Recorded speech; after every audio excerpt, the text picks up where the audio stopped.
Order the workshop for April 26, 2023. Mr. Clerk, call the roll, please. Councilwoman Campbell. Present. Councilman Leon. Councilwoman McDarrell. Here. Councilwoman Julian. Here. Councilman Stevens. Here. Vice Mayor Wilson. Here. Mayor Harris. I'm present. Please stand for the invocation and the Pledge of Allegiance.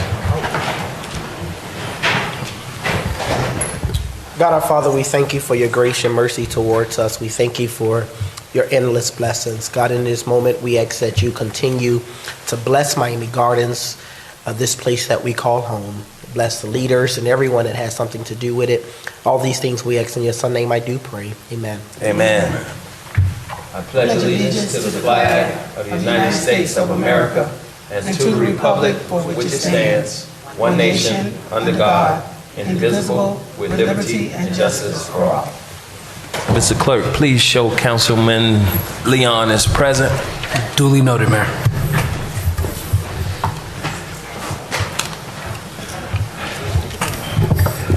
Mr. Manager, are you prepared, ready?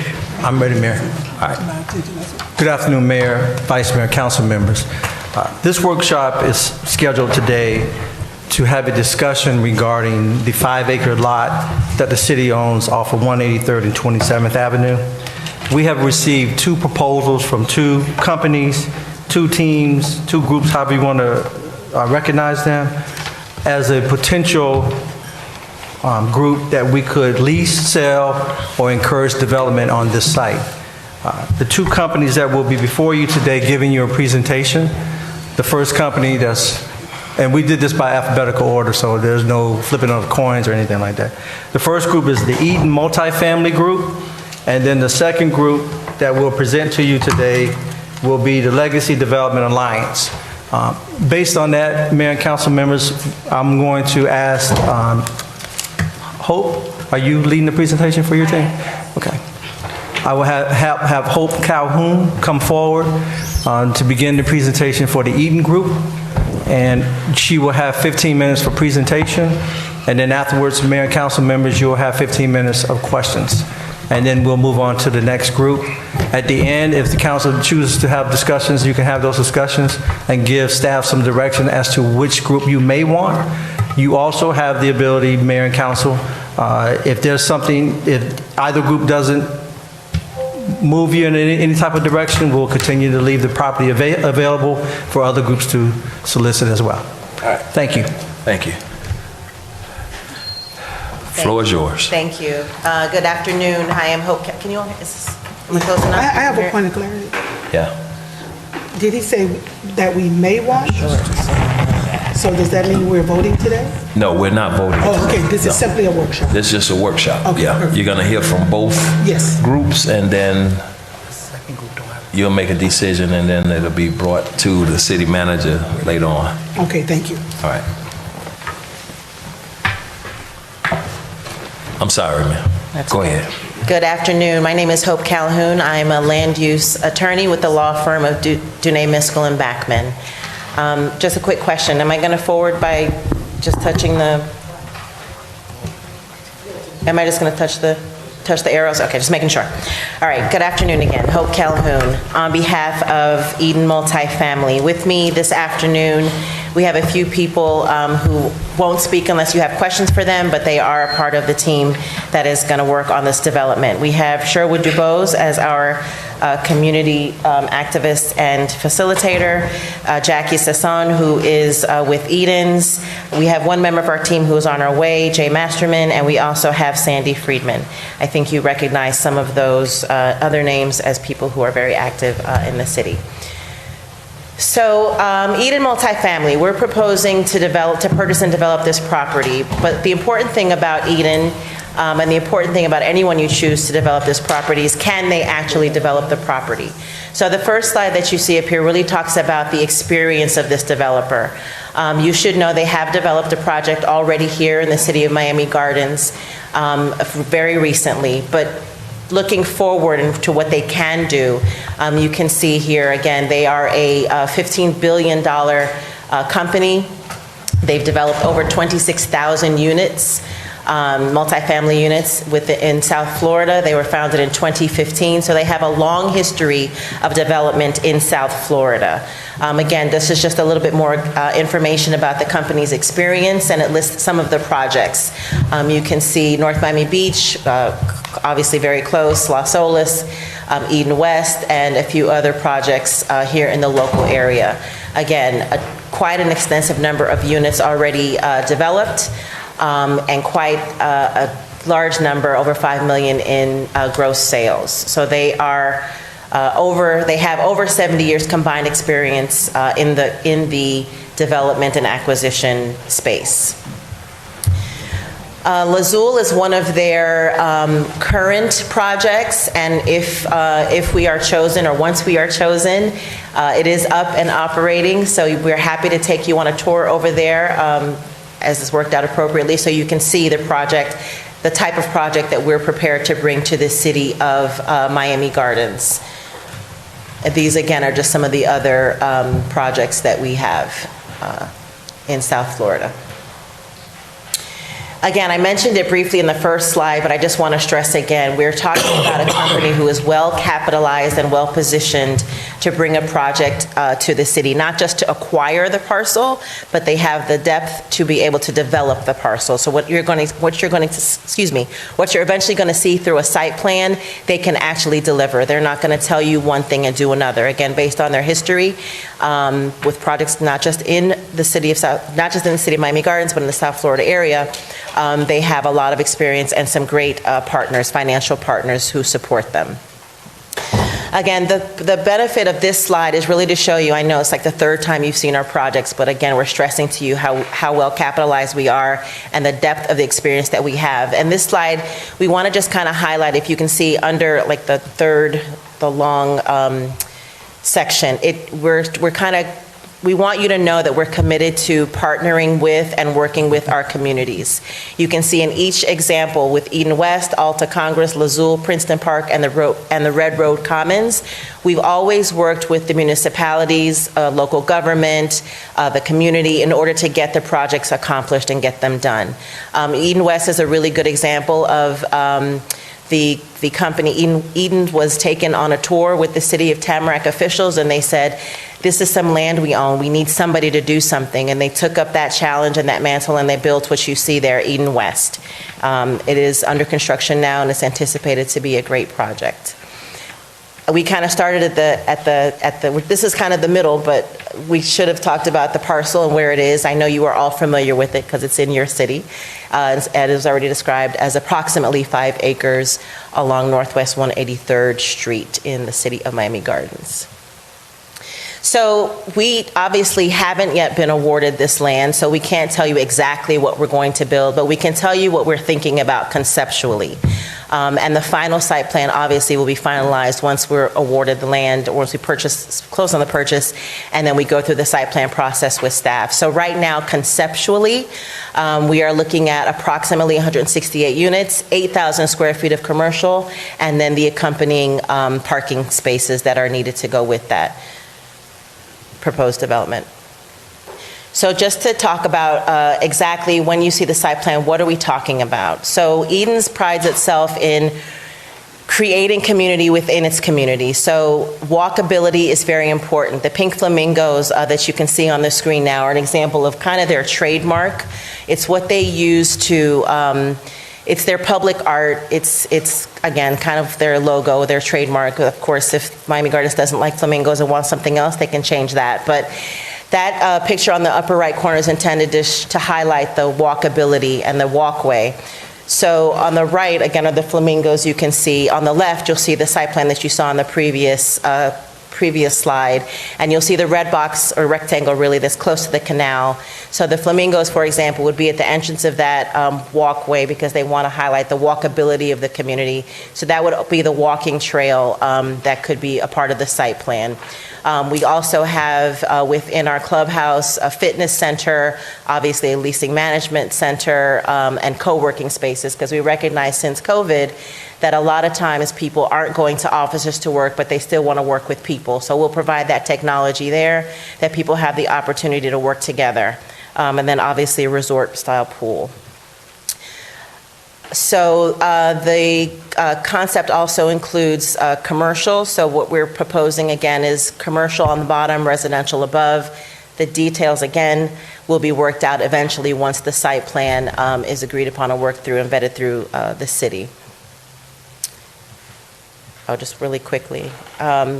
Just kind of show you, the other thing this slide shows is that just an example of the potential architecture that we could bring to the city. And what Eden's, wants to do is bring a quality project, market rate housing to the city, a project that looks good and is enjoyable to live in and work in if you work from home. So just some very quick design parameters that we talk about, right? We care about the environment. The environment is important. So we are going to have electrical charging stations, low flow water plumbing, solar panels, and other methods to show our care for the environment and how important it is. Very briefly, I told you some of the folks that are in the room, but going forward, the architects, I'm sure you are all familiar with the architects, the property managers, the general contractors, and other members of the team. Some of the project highlights I think I've already said is that, again, we intend for these to be market rate apartments. So we understand that people that live in the city, people that work in the city want to be able to live in the city in a quality type of development. So we want to bring that type of quality to the city of Miami Gardens. Again, it's our second project. It will be our second project in the city. The amenity spaces, which I showed you previously on the other plan, would include an activity park, public art, and we want to, again, as I said previously, highlight the walking trail. So the flamingos, again, are kind of their trademark and how they do that, kind of welcoming people onto that walking path.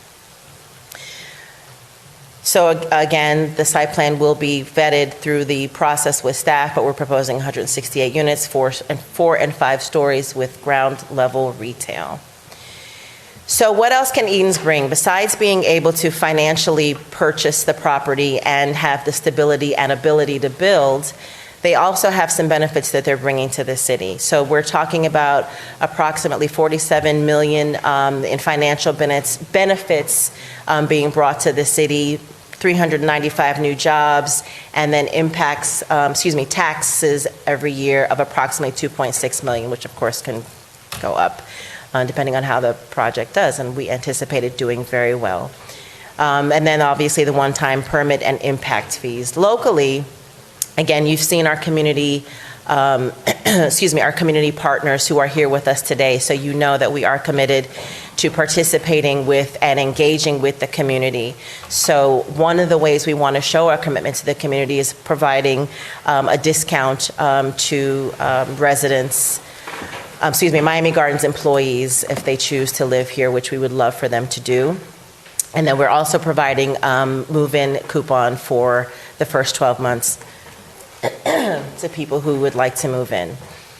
Again, I know I just said this, but based on the community partners that we have already and the gentlemen that are with us today, we will further engage our local vendors and contractors in the construction phase and throughout the project. So we are committed, very committed to this community.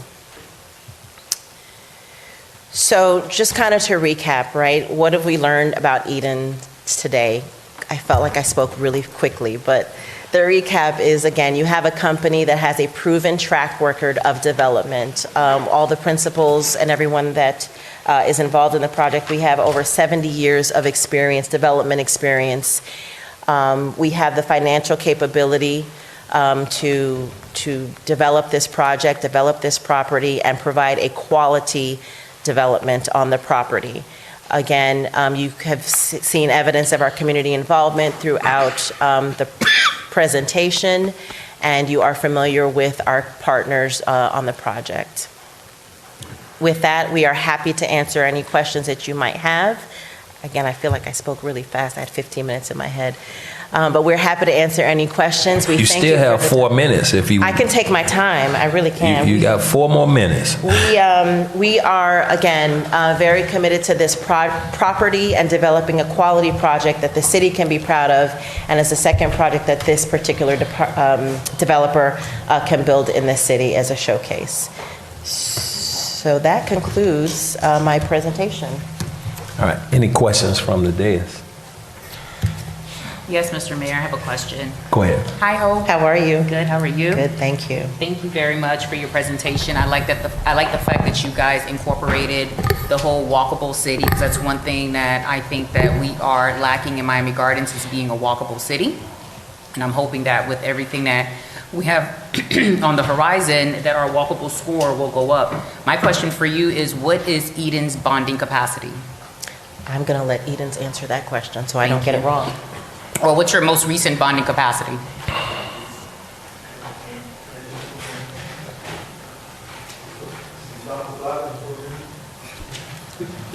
Hi, good afternoon, everybody. I'm Senator Friedman, and I'm an attorney for 45 short years. Sandy, let's wait till you get to the mic and speak in the mic. Okay, yes, okay, thank you. So, as I said, I'm here in this community. I'm an attorney for 45 years. I spent the last 43 years in Miami Gardens. I developed my first project. It took 8 years to obtain the financing to build Honey Hill Park. When we finished that in '95, it was the first time anyone had ever built a fully enclosed, one entrance, one exit with a centralized amenity. And that occurred in '95. In '99, I accomplished a project called Honey Hill Plaza. It's also unique in that it's never had a vacancy in 23 years. And I say this to you because I'm very proud to have been working in this city, back to the concerned citizens of Miami Gardens and to Joe Robbie era and all that kind of thing. And so right now I'm here to tell you that the Eden Group is substantial in every respect. They're community-minded. They got in touch with me and Sherwood, and I think you know both of us as being very much involved in the community, whether the 500 role models and all that era. City of Miami Gardens should be welcoming Eden to come here because they will meet the responsibilities of the job with respect to as I said, the community-mindedness, bringing in local people to be involved. We're talking, and it's an early stage, but we're talking about things like if you could have someone who could live in this house, maybe they need some help in like a move-in bonus so that they can get over here. So making sure that our community participates in the Eden development is something that Eden has in mind, and that's why I'm here today. I look forward to having them move forward with the project. Thank you all. Did you, Councilwoman, you needed a question about a bond rating, Yeah, right? so what is your bonding capacity? I think that right now, with all due respect, the expression that you hear in the banking world is that it's a pencils down time. And so what that means is that based on your capacity to perform, I believe that there isn't a question of the capacity of this group, the Eden Group, to be able to finance. As to bonding, you've got to get further down. As a lawyer who's done lots of commercial construction, it takes a while to get to the bonding capacity. If that's a question for this committee, we'll be happy to respond to it. I can't speak on behalf of their pocketbook at this time, but I can assure you that when it comes to that point, they'll be able to perform. That piece of land that's been sitting there a long time will be built on, and that's what I'm here to tell you on their behalf. Sure, so I understand that they have extensive experience from 1995, and so you all have worked on previous development projects. Are you able to tell me what the bonding capacity was for maybe a previous project that you worked on, maybe the Tamarack project or the North Miami Beach project? You got to have a number. I'm not here to speak on that subject, and I Okay. don't want to represent anything, but I think that the key here is that if you measure the capacity, this project will probably run, based on the interest rates today, 30 to 35% in terms of cost of interest before you even get started. I'll let Okay. Hope take over. Thank you, Hope. Thank you all. I don't have a great answer because it's really a general contract capacity issue, but it's in the hundreds of millions is what I hundreds of millions. But I don't have an exact number, and I don't have the one from Tamarack to give you as an example. So I apologize, but we can provide that information. We'll work on getting that information and supplement our presentation today to get it to you. Sure, so the people that you have here, I imagine one of the project managers or So we're missing one element of our team. He's Okay. stuck in traffic. So Okay, I think because he I could mean, probably, I know. if you guys have worked on these previous projects, that's something that you would have in the back of your mind from a project that you've worked on previously. So Fair enough. I think that's very important going into this and, understanding what your capabilities are and what you guys can provide to the city. Fair enough. And he is stuck in traffic, so we're doing our best. But if he Sure. walks in beforehand, we will get you that information. Thank you, Madam. Thank you. And if not, again, we'll supplement and provide it to you after Thank this. you. All right. Any other questions from the dais? You got a question? No? Robert? Councilwoman? No? No? No? Can I have a copy of the presentation? Absolutely, we'll provide it. Okay. All right. There's no other questions. Okay, Mr. Mayor. Thank you, Ms. Calhoun. Thank you. We'll move to the, you need a break or you want to just go straight through? No, we'll Okay. go straight through. The next group up. Okay, Mayor, give us a couple seconds. We need to clear the presentations. So they Okay, can put cool. theirs in. Yeah.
Good afternoon, Council, honorable staff. Robert Holland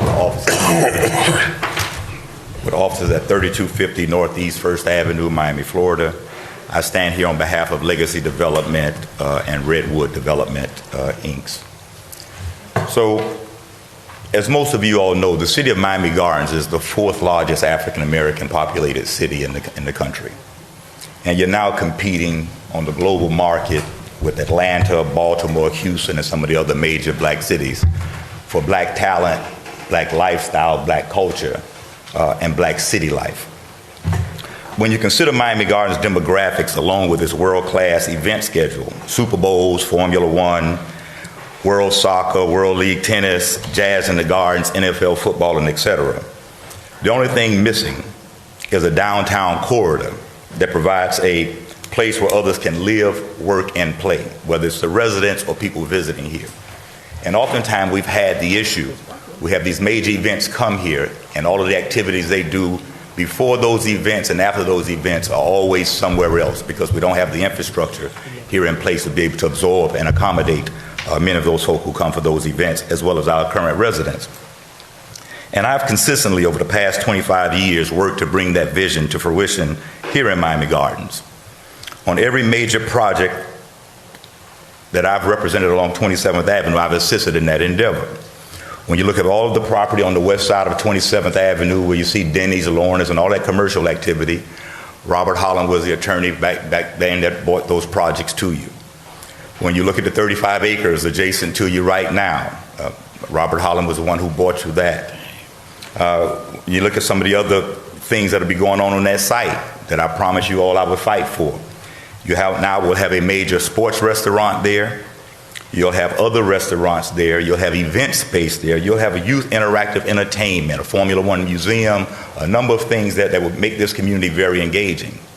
But one of the other things you'll have, and it has not been advertised yet because the staff is still working through it, but they can tell you this. You have 1, potentially 2 hotels, Black-owned, African-American hotels, the Capstone Group, that'll be placed there because the city told me that's what they wanted. I wanted to make sure we fought to make sure that happens.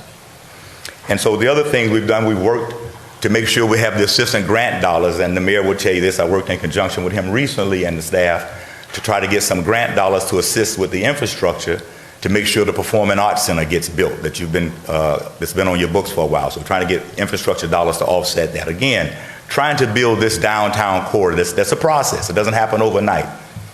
And so today I present to you another opportunity to add another jewel to the Miami Gardens crown. The promenade in the gardens. And so when you see this facility, it's a residential complex made up of about 8 stories of housing with approximately 500 units of housing. We can negotiate what that volume of units should be. 2-level parking garages in each building. Every tenant will have their own parking spaces, depending on the size of the units. The units will provide front and back balconies. This isn't just some little porch area or a little, these will be, when you look at the design of the building, it is something you would see in places like Aventura and Brickell and others. This is not meant to be affordable housing. This is actually meant to be high-end housing in your city, as well as workforce mixed into it. And so what we're hoping to do is to be able to provide a place that African American professionals and others will have a place in your downtown core to come back and add their value to this city, whether it's young students who've left here and decided to come back, or professionals that are here and living in other areas and now saying, you know what, I need to be in the center of where all this stuff is happening within this great city, where all this culture flourishes. So in this development, we're looking at, again, it will have all of the amenities in each building, the gyms, same thing most buildings will have. They have gyms, they'll have common area spaces where you can have meeting spaces. They'll have rec rooms in there. There'll be a huge pool in the center of the courtyard that people will be able to take advantage of. There possibly will even be pools on the rooftops of the individual buildings as we kind of work through that with the city. But these would be units that you would be proud of and that people will come in and say, wow, what is that across the street? They will have an iconic look that will be designed by none other than Kobe Karp, who's a world-renowned architect. Most of you all have met him on some of the stuff on the 35 acres before. And if you look at some of his signature projects throughout Aventura and Brickell, downtown Miami, he has created a name for himself as a local architect, doing some amazing things worldwide. He will be the architect, the lead architect on this property to make sure that it is something that is designed in conjunction with your staff to make sure it has world-class features. This won't be a building of boxes. It won't be some of the typical apartment buildings that you see going up. Since it's in your downtown area, it should make a statement. It should be something that you can be proud of. And we're committed to making sure that that happens. And so, tell you a little bit, in fact, I walked through the presentation. So you'll have penthouse suites in this development. Not just top floor. You have penthouse suites here. You have junior suites on some of the, maybe the floors below that, and the others will be apartment suites with granite tops, all the other stuff that comes with high-end apartments anywhere that you look. We know that nobody can really compete with us when we look at doing this here. There'll be the common spaces, the pool areas, heavily landscaped areas, as well as walking trails throughout the property.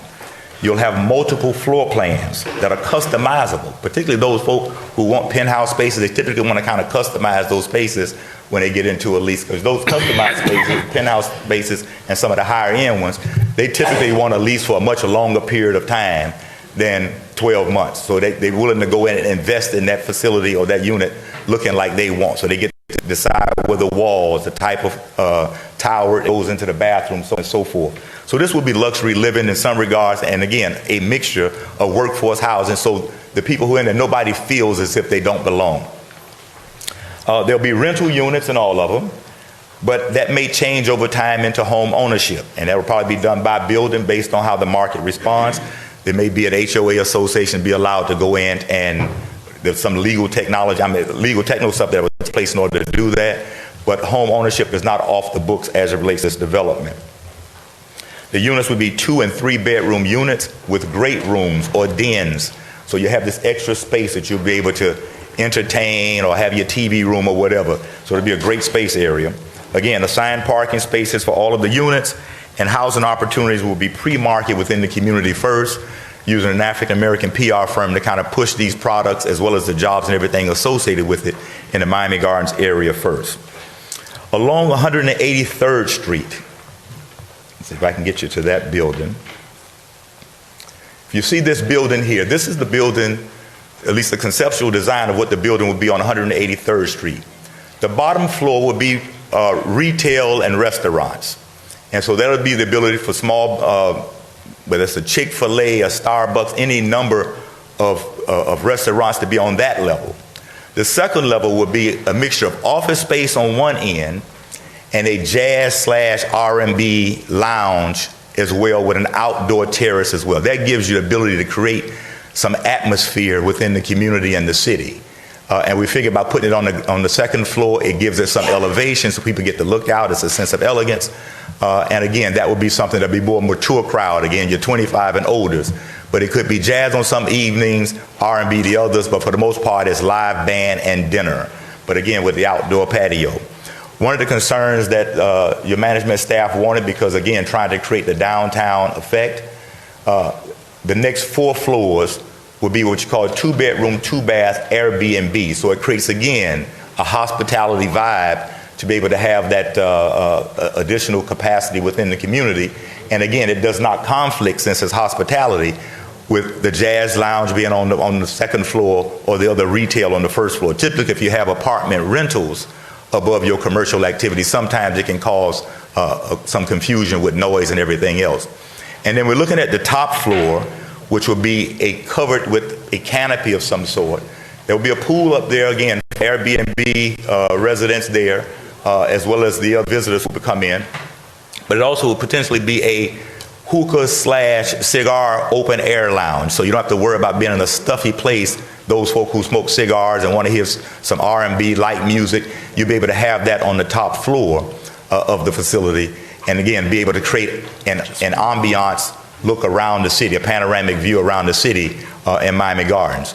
But the other thing that those spaces give you is that when you have these world-class events come into the community, it's the ability to lease those spaces out for other uses when those events come, or advertising them so people can come and partake of the jazz lounge and the cigar bar and all the other stuff that's on the top. So the building, the commercial building is about 25,000 square foot building. I walk you through what the amenities of that building would be. Staff has recommended that they not be 3-bedroom Airbnb, there be no more than 2 bedrooms, so that you don't get people wanting to stay there for long periods of time. It really is about kind of creating a culture that you can get people in for during the holidays. Relatives that are in town need somewhere to stay and they want their own little kitchen to kind of cook because maybe they're not going out every night to do something. But again, the walkability and the viability of being able to move in a downtown corridor, because you'll have walking trails that go internal to the property for the residents, but you'll have walking trails that give people the ability on the exterior to be able to get to and from, whether it's the 35 acres across the street or some of the other elements that are being looked at on your 27th Avenue corridor. So this gives this, because it sets it off from the apartmental side, it sets it off, it gives all those folk who are coming onto this site to be able to move around and mingle within your city. And obviously we'll have the proper security, the off-duty police and all that stuff as it relates to the commercial site. And there'll be security, 24-hour security on the residential site with all of the state-of-the-art camera system that will interface with your citywide program that requires that, with a cloud of no less than 60 days as far as the backup, unless your city demands more of that. The principals in this deal are Brian Sitman, and I want to apologize. I was literally sitting in the parking lot. I'm known for always being on time. I actually thought the hearing or the presentation started at 5 o'clock. So all of my clients are of the impression that we start at 5 o'clock. So I just sent everybody a text, it started at 4. So I'm apologizing. But we have, and I'll walk you through You have Brian Sitman, who's the principal. He raises about $100 million a year in equity to do major things within this community and others. He has major investments in rock quarries, rock mining, apartments, land development. We recently, as far as the group is concerned, recently built Sailboat Cove, which is in Opelika, right on the eastern perimeter of Opelika. There was some vacant land that had gone under. They built 112 units there of townhomes, a beautiful facility if you go and see it. And that was built for about $24 million. It's worth about $72 million now. David Burstein is also a principal in that company, along with Jeremy Ben David, who's the general counsel. As you can see here, Kobe Karp as the co-developer and the project director, and myself as the attorney. This is, again, another look at the building on 83rd Street, just a little closer to kind of give you a better look of what we anticipate. Working with staff, we'll be able to hammer out something along that line. Adequate parking at 680 parking units. As I mentioned, we're not seeking a variance for parking at all. We'll make sure that the requisite parking is on site for this here. And the Airbnb guests will also have available parking as well. This is, when you look at the site here, kind of what it looks like. The only thing that's missing, in fact, this is see if I can get you a better, this is more of what it looks like internal. But what I failed to mention is on the western portion of this site, there's a canal. On that canal side will be townhomes. Along that side will have their own private driveways and garages to come into. There'll be rental as well. And what we did by putting those townhomes there is it creates a buffer between the high-density buildings and the residences on the other side of the lake. So if you're on the other side of the canal, rather, you don't really see this intimidating building across from you. Right now, it's anticipated up to 8 stories on the height of the buildings. We're very proud to say that we're backed by City National Bank, and you can see here a letter from City National Bank. I wanted to make sure you had a recent letter, not something that was old. This is dated April 25th. It's confirmed that Mr. Brian Sitman is the current client of City National Bank. He's the principal in this deal. And you can see he has in excess of $19 million in liquidity right now. That's not property and assets. That's liquid assets, monies that you can pop. So when you look at the ability, just think about when you buy a home. If you have 10% down, what you can do. In these major developments, you don't need that much down, but it lets you know the amount of liquidity we have to do this deal. We anticipate it's probably anywhere between an $80 to $100 million project. We're excited to get forth on it. In fact, the vice president of the bank is also supposed to be here as well to verify in person, if you have any questions of him, that he in fact stands behind this here.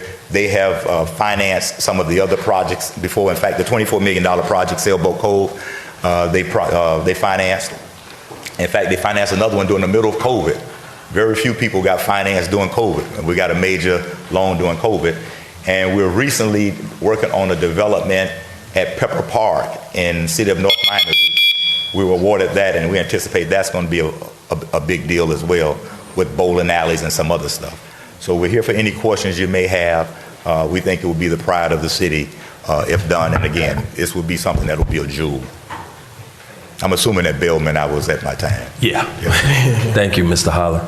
Any questions from the dais? Go ahead. I have a few questions, Mayor. Thank you. My first question, thank you, Mr. Holland, for your presentation. I think you might know exactly where I'm going. It's the workforce housing. The presentation and the project as it consists of, what it consists of and what it would look like, sounds good to me. But I'm concerned about a few things. The percentage of workforce housing that would be zoned on the property, home ownership opportunities, I want that to be increased more. I want to ensure that the retail/entertainment piece is actually addressing the needs of entertainment that we're seeking. So I know you mentioned the R&B /jazz lounge. That's absolutely, I love that, but I want to ensure that that is actually, that magnitude of entertainment is really what's included in the project. I want to know about the minority participation community participation in this project from residents of the city of Miami Gardens.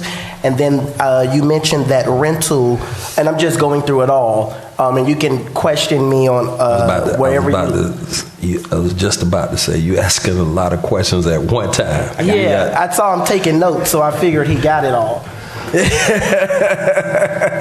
And then my last question, it's about the townhomes. I know you mentioned all rental, but I would love to know home ownership opportunities going into the project. Not can possibly become home ownership, but going into it, home ownership. Here in the city, we have a first-time home buyers program, and I would love for the residents of Miami Gardens and those who are going through that program to be able to benefit from something like this, not later down the line from rent to own, but going in after completing our program with the home ownership. So I yield now, Mr. Holland. All right, so I'm going to deal with the most difficult one first. Yep. On the home ownership. I think the townhomes might be the easier ones to do the home ownership with. When you get into the big buildings and you start talking about HOAs and condos, then you have to work from a city perspective, because once you sell all those units out and you're dealing now with a condo board, it's assessments on the maintenance and all those. How do you want this jewel to continue as it stays in the center of your city? So we have to kind of work through that with staff on how best to do that, because you're going to have common grounds, the maintenance, not just of your unit. You now sharing the expenses of the landscaping, the trees, when everything dies, replacing them. I'm doing a closing now with someone, taking over a condo for someone, and the assessment on that condo, because of neglect, just the assessment is $475,000 that they have to come up with. So it depends on, sometimes if these condos are not very active and stand on the maintenance, you can end up with major issues down the road. But we're willing to work with staff on trying to find out the best way to accomplish that. I just think the townhomes probably give you the easiest footprint to start out with. That's me being honest about that. Sure. What's the number of townhomes projected for that project? I think it's anywhere between 12 and 16. 12 to 16. Do we know how many bedrooms? Those are all 3 bedrooms. 3 bedrooms? Okay. Now, as it relates to workforce housing, we're here to negotiate with the city on what percentage of that you want in it. We have no problem. But we didn't want it to be all workforce or all affordable, because at that point it doesn't become something that you can truly maintain at the levels that you want this to be maintained at to create this iconic look within the city. Obviously, we're willing to enter into covenants on the maintenance and everything else as far as when we own it, because I think you should have those things in place. How often the place is painted, how often the landscape is done. We're willing to work through all of that with the city to make sure it's not just something that is built, because oftentimes people will build things in our community and then 10 years from now it doesn't look like it used to look. But if you have a maintenance covenant and all that stuff with it, it makes sure that the property stays on a stellar basis as it goes forward. So we're willing to work with the city on what that number should be on workforce housing, but I can guarantee you we have no problem adding workforce housing. And also I want to mention that the city, we currently have, I believe it's an ordinance in place with the workforce that allows city employees and participants of this program? Mr. Mayor? Go ahead. Councilman, we have you brought forward a workforce housing resolution that was passed by the council. So we've been using it as a guide with conversations with workforce housing in the city of Miami Gardens. We were fortunate enough to work with the last group that built off of 826. Through our HR department, we were able to work through a program that was designed to assist employees that may want to live there. So that will continue. Perfect. Thank you. Yeah, so we assume all of those things will be in place. I'm assuming that may be your floor. So that's why I say we're willing to negotiate with the city to see how best to improve upon that. As it relates to participation, we anticipate a goal of at least 20% small and minority participation on the project. We'll be using Career Sources of South Florida as one of the conduits to help us with that. We'll also be working with the Florida Memorial University Trades Program to make sure we get people who are trained up in those trades to be able to come in and do the work here. And hopefully with the PR firm, we'll be able to advertise all that stuff in advance, not just in a paper. Typically when people do the advertisement, it goes out in the Herald or something like that. We want to make sure it's going out into areas of Miami Gardens where people know it is about them.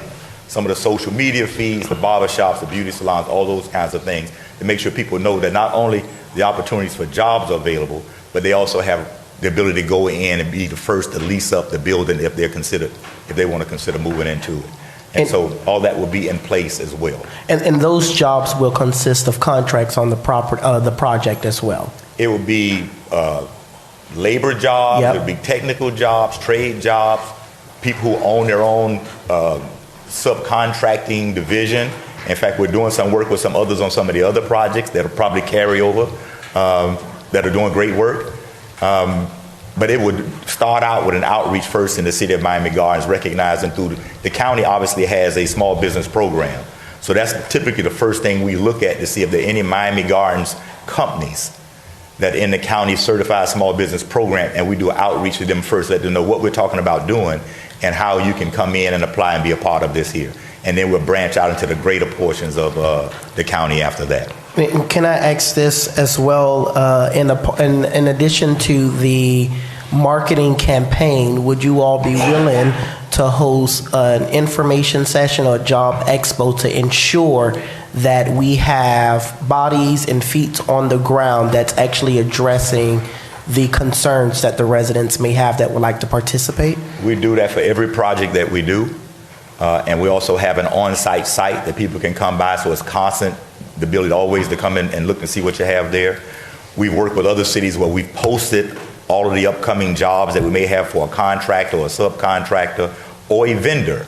If we have something that's coming up, we post all that stuff on city websites, so it becomes a source for you as you move around the community, if you have that capability, where people can look on your website and see what kind of jobs are out there based on contractors or companies that are doing business with the city, what's out there that they can apply for.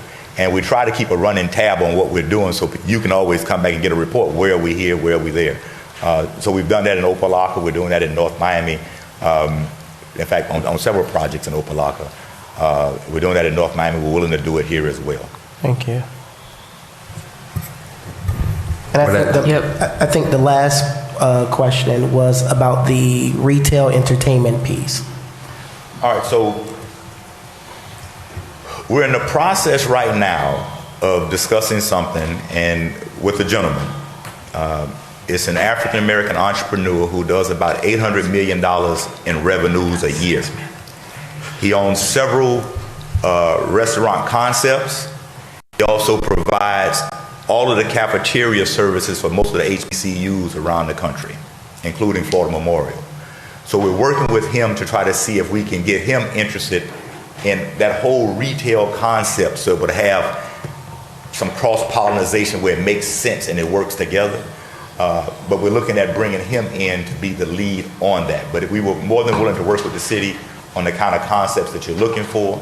But typically those businesses also kind of look at what's in your surrounding area, who their competition is, where there's a weakness, and they know this market has this, and this, but here's what they're missing. We can bring this concept in and this concept. Because he has his hand on several concepts, it gives us greater flexibility to work with somebody like that that does that. And he's anxious to get to $1 billion in sales in the next 2 years, so we're willing to try to see if we can help him get there. And he's a local guy. He's out of Fort Lauderdale. All right, Councilman, we got to move on. We got 5 minutes, and I think we got some other questions that need to be asked. Yes, So, I have a question too when you. this Councilman Leon wanted to ask a question first. Thank you. Mr. Holland, real quick, you mentioned two things. You mentioned a walking trail to the 35 acres. No, we're talking the flexibility for the retail component up on 83rd to have the viability with extra lights and all that stuff. So people are encouraged now to walk because you're creating this whole downtown corridor right now between 183rd and the stadium. But now it may turn a little bit west. It might end up later going a little bit east, might go further north. And so it's just making sure that people know there's friendly pedestrian traffic that they can take. So if people are here in the Airbnb, they'll know it's easy just to walk out and I can walk around to the 35 acres. But it won't be, and I think staff has asked for another way, maybe off the backside, to be able to do that as well. We have to figure that portion out as we're laying out the project. Next question. What is the time frame to build something of this magnitude? Well, with all honesty, the bank has already agreed to do the financing. So there's a lot of technical work has to go back and forth between the city and us. Obviously, there's different plats of land. There's a unity of title that has to be done. There's a lot of other stuff. So you look at this, the staff side will probably take us anywhere between a year, year and a half, and we could probably be in the ground year 2 or 3, at least on one of the buildings by then. And it will probably have to be one of the residential towers, because as you bring all of the big cranes and all that stuff in, you don't want to keep going by a building that you built first on 183rd and creating that. You want to build internal and come out. But we're hoping to be able to get at least 2 of them phased at the same time and then move forward.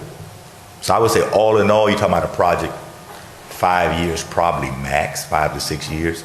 But it depends, again, on a lot of the permitting stuff that has to go in. And you guys don't want to know that part of the sausage making. It's a lot of back and forth and negotiations. And then some of it is code this and code that.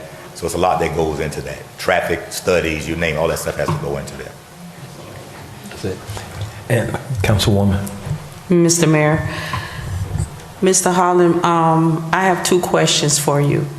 The first one, you mentioned about the Airbnb. So my concern is, if it's Airbnb, who's owning these Airbnbs? And I saw in your visual, it looks as though there's 3 buildings. One is, you mentioned, will be the Airbnb where the jazz and all that will be, and then the other 2 are residential. So help me out with this Airbnb, because I'm a little concerned about that component of this project. Sometimes you have major Airbnb companies that are willing to go in and buy out that space and build it out, the furniture and everything else, and then they lease it out through a website, and it goes that way. The other thing we can look at is potential people in the community owning them, but you have to have, again, the right maintenance, because you want it to still be a crown draw to people coming in. You don't want it when you come in and one unit is dilapidated and everything else is nice. You want to have some consistency. So we were looking at trying to do something with a major group being able to come in and buy out that space and do all of the build out and take responsibility not only for the leasing of that space, but for the management of it, the tenants that come in, the security, you name it. So we can add all that in. But that's the stuff, again, we can work through with the city, but it was a way of giving you at least a concept to get it more pedestrian friendly. Because typically when people come in and rent Airbnb, they're a little more mobile, wanting to see something in the city, versus people who live in the community. They come out on the weekends, every now and then something during the week. But Airbnb folk typically come out more for social events, restaurants, a lounge, a drink, a cigar, that kind of thing. So that was the whole concept behind that. And at that point, staff was looking for something that had some hospitality use to it as well. So you're saying that one building will be exclusively Airbnb? That is the idea. Now, if you guys decide otherwise, we have no problem doing residential there. I just thought it lent more to the overall downtown concept of the Airbnb. Okay. And my final question is, you mentioned the element in this particular building where the jazz and everything will be. You mentioned about, like, on the rooftop, there may be a pool or something on the rooftop where people can go there to, you know, do their hookah, cigars. So what kind of element is this going to bring to the city of Miami Gardens if we're going to be promoting that type of element? Well, the hookahs are just vapor. They're they don't have cannabis or anything in them. That's not that kind of thing. And they're regulated. They don't have to be hookahs. It just be a cigar lounge. Right now, when you go to cigar lounge, you feel all closed in. There's a big market out there, believe it or not. I don't smoke cigars, but I'm always invited with friends somewhere there's a cigar being smoked. There's a big crowd of folk who smoke cigars. There's something called Black Smoke, where they move around the country hosting conventions on cigars. So this gives you the ability to at least be able to do that in a place where it's covered, but the smoke is not confined. It gets out. And typically you have light music and all that stuff. The pool may be segregated from that. The pool would typically be for your Airbnb tenants, or maybe there's some way there's a fence or something that keeps you from going on that side. But it was at least adding something to the rooftop that's a quiet use that gives you an ambiance for the city as the city is growing, versus always the low landscape stuff that you see. This is something that, in fact, probably the first building where you have an elevated look, other than the Calder racetrack that had that, not the Calder, but the hotel down by Calder. That had the corner. Yeah, it had a rooftop area and Top Golf. So at least adding something up. But we can work with the police department and the staff on the element. All right, thank you, Mr. Holland. That's it. All right, any other questions? No No more questions? Thank you, sir. Thank you. Mr. Clerk or Mr. Manager?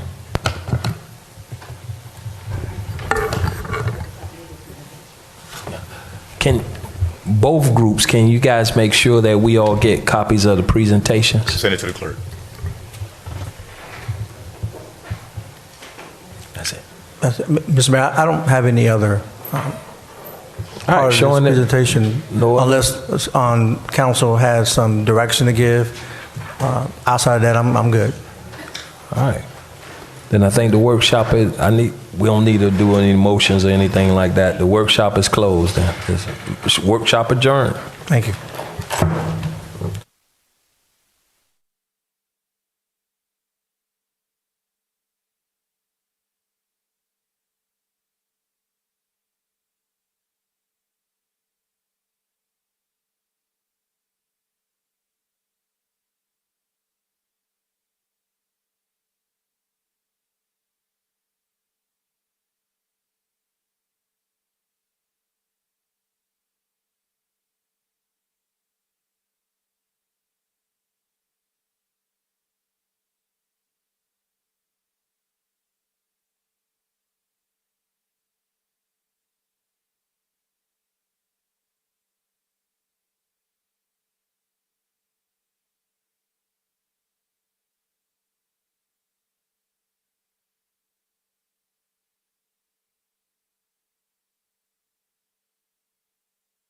Miami Grand Prix Formula One race. We invite you to live, work, play, dine,